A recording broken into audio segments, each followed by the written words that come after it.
महाराष्ट्र राज्य परिवहन महामंडळाच्या ठाणे स्टेशन येथील एसटी डेपोच्या दुरवस्थेवरून शिवसेना उद्धव बाळासाहेब ठाकरे पक्ष आक्रमक झाला आहे. माजी खासदार राजन विचारे आणि जिल्हाप्रमुख केदार दिघे यांच्या नेतृत्वाखाली शिवसेना पदाधिकाऱ्यांनी डेपोची पाहणी करत विविध समस्यांवर संताप व्यक्त केला. 15 दिवसात सुधारणा न झाल्यास तीव्र आंदोलन छेडण्याचा इशारा देण्यात आला आहे. शिवसेना उद्धव बाळासाहेब ठाकरे पक्षाच्या वतीने ठाणे एसटी डेपोची पाहणी करण्यात आली. यावेळी ठाणे विभागाचे मुख्य नियंत्रक सागर पळसुळे आणि डेपो व्यवस्थापक अरुण वाघोळे उपस्थित होते.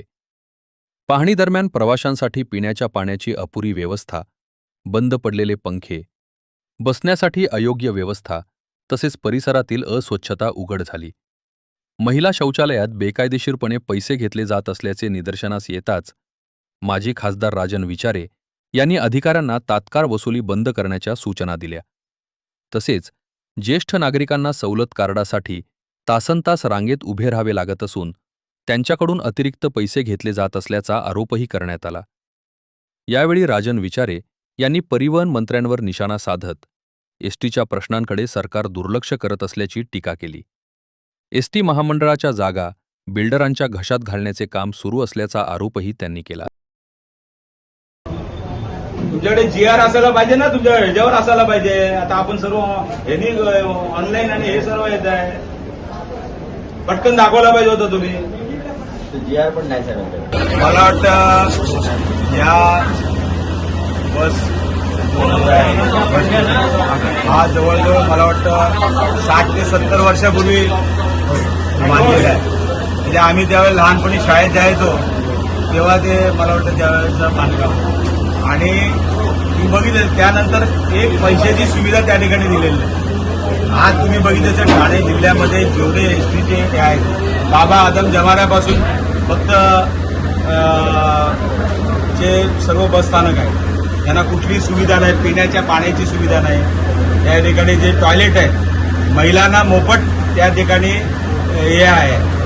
आणि त्या ठिकाणी तो कॉन्ट्रॅक्टर जे स्वच्छतागृह आहे त्या ह्याच्यामधला कॉन्ट्रॅक्टर महिलांकडून पैसे घेतो आणि हे झोपलेले इथले मॅनेजर. आज इकडची अवस्था बघितली, ज्येष्ठ नागरिकांकडून 200 रुपये घेतले जातात, 500.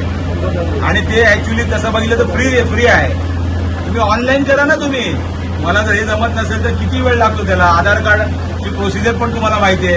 आधार कार्ड आपल्याला 2 ते 3 दिवसामध्ये आधार कार्ड मिळू शकतो. 3 महिने झाले त्या ठिकाणी त्या नागरिक लाईन लावून तिथे उभे आहेत. तिथे पिण्याच्या पाण्याची सोय नाही, बसायची सोय नाही, पंख्याची सोय नाही, तिथे टॉयलेट नाहीये. आणि अशा अवस्थेमध्ये आज हा एसटी महामंडळाचा जो कारभार चालू आहे या ठिकाणी आपल्याकडे तुम्हाला माहिती असेल आपल्याकडे 2 मंत्री आहेत. एक तर मुख्यमंत्री होते, दुसरे इथले परिवहनचे मंत्री आहेत. त्यांना टेस्ला गाडी पोळा बिराला घ्यायला त्यांना हे आहे, टेस्ला गाडीसाठी आहे. पण एसटी महामंडळासाठी ज्या काही सुविधा द्यायसाठी त्यांना तेवढा वेळ नाहीये, कारण ते मोठ्या ह्याच्यामध्ये कामामध्ये व्यस्त आहेत. आज तुम्ही बघितले असेल, आज ह्या परिस्थितीमध्ये आज तुम्ही बघितलं असेल की या सर्वात महत्वाचं असं स्टेशनचं हे आहे. या ठिकाणी त्यांनी काहीतरी मला वाटतं एक 3 ते 4 वर्षापूर्वी भूमिगत पार्किंगचा प्रपोजल या ठिकाणी मंजूर केलं होतं आणि ते सुद्धा अजून त्याचं काही नाही. परिवहनच्या बसेस ह्या वरती तिकडे पार्किंगला लावतात, इकडे झाल्यानंतर साठीच वरती. आज परिवहनच्या आमच्या डेपोला इथे पार्किंगसाठी जागा सुद्धा नाहीये. साठीच वरती पूर्णपणे लाईन लागलेली असते. आणि अशा परिस्थितीमध्ये तुम्ही जर बघितलं तर वंदना टॉकीज नेहमी पाण्याखाली असतो साहेब. त्यानंतर आमचं त्या ठिकाणी एसटी वर्कशॉपची तर जागा मला वाटतं बिल्डरच्या घशात घातलेली आहे. तिथे वर्कशॉपसाठी वसाहत तिकडे या आमच्या कर्मचाऱ्यांसाठी त्या ठिकाणी वसाहत तिकडे होती, ती काढून त्या ठिकाणी एका बिल्डरच्या घशात घालण्याचं काम त्या ठिकाणी झाडं कापून मोठमोठी झाडं कापली जाते. आणि अशा परिस्थितीमध्ये तुम्ही जर बघितले असेल एसटी महामंडळाचे आज आम्हाला ते कर्मचारी भेटले होते, ते सांगत होते आम्हाला काही भत्ते आमचे बाकी आहेत. कोरोना काळामध्ये या मंडळीने काम केलं त्याचा सुद्धा अजून भत्ता मिळालेला नाही. आणि आज तुम्ही बघितलं तर महागाई भत्ता मिळालेला नाही. असे कित्येक त्यांचे प्रश्न आहेत. आज तिकडे बघितलं असेल कर्मचारी आहेत ते जुन्या धोकादायक इमारतीमधून काम करतायत. कधी ते स्लॅब कोसळेल सांगता येत नाही. त्याबरोबर मला वाटतं प्रवासी सुद्धा त्यामध्ये दगावतील, ज्येष्ठ नागरिक असतील किंवा महिला असतील किंवा लहान मुलं असतील. अशा पद्धतीने संबंध तुम्ही बघितलं असेल, हे संबंध वाटोळं करण्याचं काम या माध्यमातून हे सरकार करते.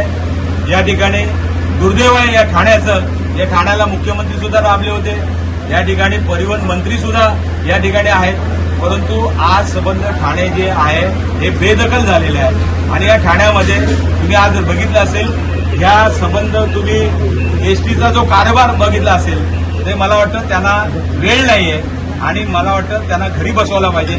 या निमित्ताने मी त्यांना इशारा देतोय की आज जर या 15 दिवसामध्ये हे जर व्यवस्थित झालं नाही तर मला असं वाटतं की या ठिकाणी परत एकदा आम्हाला रस्त्यावर उतरून आंदोलन करावं.